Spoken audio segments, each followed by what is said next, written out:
Hi guys, we are discussing the Arthashastra, and in this video we get into the methodology followed by Chanakya. 32 stylistic and logical devices are used in this work. A topic is introduced by stating the objective. For example, the subject matter of the whole book is introduced by the sentence above. The Arthashastra is a compendium, which we discussed in the previous video. The contents describe briefly the various sections of the book. The meaning of a word is sometimes implicit in itself. For example, mulahara is defined as one who squanders his inherited ancestral property in unethical ways. A derivation is so called because of its etymological origin. For instance, a vyasana, calamity, is derived from vyasati, to deprive a king of his prosperity. Technical terms are words to which special meanings not used by others are assigned.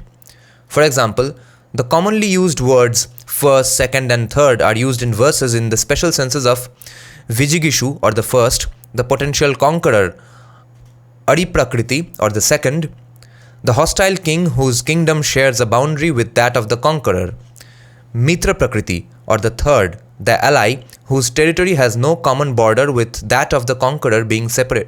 Wait, I'll read this again. This was pretty complex. For example, the commonly used words first, second and third are used in verses in the special senses of Vijigishu or the first. The potential conqueror is the first or the Vijigishu. Ariprakriti or the second is the hostile king whose kingdom shares a boundary with that of the conqueror, let's say Pakistan. Mitra Prakriti or the third is the ally whose territory has no common border with that of the conqueror, being separated by the intervening territory of the hostile king, maybe Afghanistan. A statement is used to describe a conclusion or a rule. The people of the four varnas and the four walks of life will follow their own dharma and pursue with devotion their occupations, if they are protected by the king and the just use of danda. A summary is a statement in brief. For example, discipline and success in learning depend on control over the senses. An explanation is giving details, as in control over the senses means absence of improper indulgence in the pleasures of sound, touch, color, taste and smell by the ear, the skin, the eyes, the tongue and of the nose. Application of the same rule to similar situations is shown with the example that the rules about non-payment of debts apply also to non-payment of a promised gift. In some cases, an explanation given later is shown by an indication. For example, how conciliation, placating with gifts, sowing dissension and using force are used will be explained in the section on calamities. These are the exact words of Chanakya. An implication is a consequence which follows, though not stated explicitly. For example, Chanakya writes, one experienced in the ways of the world should win the favor of a worthy sovereign with the help of courtiers and other friends of the king. It follows that an aspiring courtier will not succeed if he fails to make use of those dear to the king. A doubt is raised when there are both reasons for and against a course of action. For example, Chanakya writes, which type of king should be attacked first? One whose subjects are impoverished and greedy, or one whose subjects are oppressed and rebellious? These are the things he will get into in detail later in the text. Ellipsis is omission of a part of a sentence. For example, Chanakya writes, without competent ministers, a king loses the ability to act as with clipped wings. Here the words a bird are omitted because clipped wings will definitely be of a bird. An example of emphasis is when he writes, and in particular in the case of oligarchies and confederacies of kings resembling oligarchies, dissensions are caused by gambling. Due to the quarrels, the persons are destroyed. Therefore, gambling is the most evil among vices because it destroys the ruling class by depriving them of their ability to govern. Prior reference. An example of prior reference is that Chanakya writes, the qualifications of a minister have been described already. This is the way he writes the book. And in future reference, Chanakya writes, Weights and measures will be explained in the section on the duties of the chief controller of weights and measures, just like people write books even today. Inference is what is not explicitly stated but is to be understood. For example, Chanakya writes, experts shall determine the validity or otherwise of revocation of gifts in such a manner that neither the giver nor the receiver suffers.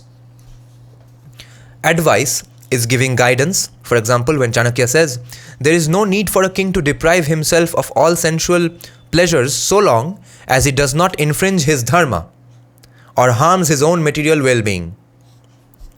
Invariable rules are universally true. For example, Chanakya writes, a king should himself be always energetic. Restriction, choice and combination of methods of restriction is stating that thus and not otherwise. For example, Chanakya writes, therefore, a prince should be taught what is true dharma and artha, not what is spiritually unrighteous or materially harmful. Either or is a choice. For example, when Chanakya writes, the sons shall inherit the estate of a man if he hath sons, or the daughters born of pious marriages. Combination. The son of a woman who has remarried is the heir to his father as well as his father's kinsmen, if he is born to the husband of the remarriage. Quotations are used to refer to other teachings. For instance, when they are set out, the different quotations are used to refer to other teachings.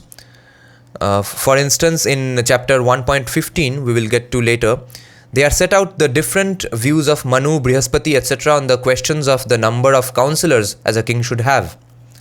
Agreement with the teaching of another writer is indicated when a quotation is not followed by a refutation.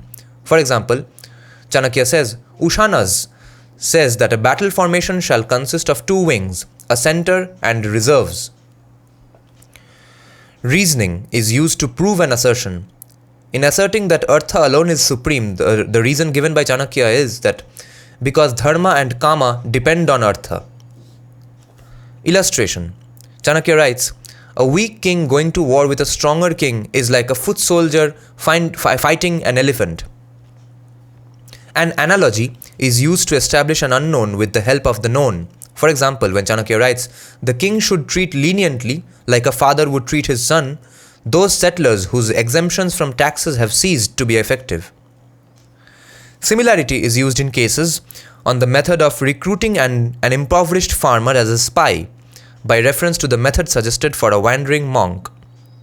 Exception is when Chanakya writes, an army of alien troops should always be stationed in close proximity except when there is danger of a rebellion.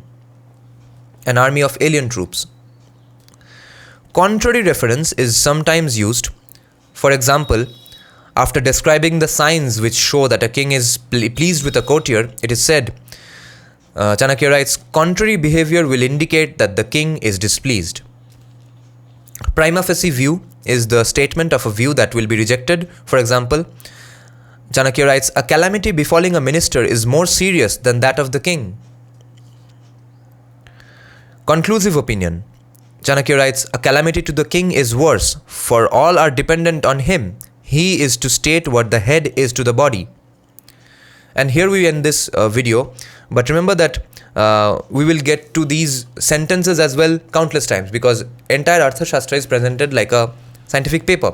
It's full of citations where he agrees with previous rishis and acharyas, and where he disagrees. Where he agrees with them, he just simply quotes them. For example, he quotes Brihaspati, Shukra, Bharadwaj, all of these people, and whose texts have not survived, unfortunately.